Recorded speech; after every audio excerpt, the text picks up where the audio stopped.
नमस्कार मंडळी. तर मराठी भाषेतील शब्दांच्या गमतींमध्ये आज आपण कान ह्या शब्दापासून होणाऱ्या म्हणींच्या गमती घेऊया बरं का. तर त्याचं झालं असं की माझी मैत्रीण मला त्या दिवशी म्हणाली, अगं कान कर इकडे, तुझ्या कानात एक गंमत सांगायची. मी तिला म्हणलं, अगं कान गोष्टी करायला आपण आता लहान आहोत का? तर ती म्हणाली, माझी गंमत ऐकून ह्या कानाने ऐकून त्या कानाने सोडू नकोस, मी सांगते ते नीट ऐक. तर ती म्हणाली, अगो भिंतीलाही कान असतात आणि मी कान ठळ्या बोलत बोलते असं माझ्याबद्दल कानफाट्या नावच पडलं आहे. पण त्या लोकांच्या बोलण्यांकडे मी कानाडोळा करते बरं का.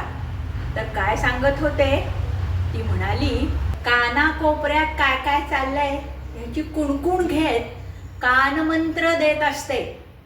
तर ऐक, त्या काकूंबद्दल मी काही सांगितलेलं ह्या कानाने ऐकून त्या कानाने सोडून देऊ नकोस, किंवा ह्या कानाचं त्या कानाला कळून देऊ नकोस, नाहीतर त्या काकू येऊन माझी कान उघडणी करतील, अगदी सोनारानं कान टोचल्यासारखी. कारण तुला तर माहिती आहे, त्या म्हणजे आमच्या घरात काना मागून आली आणि तिखट झाली अशी परिस्थिती आहे.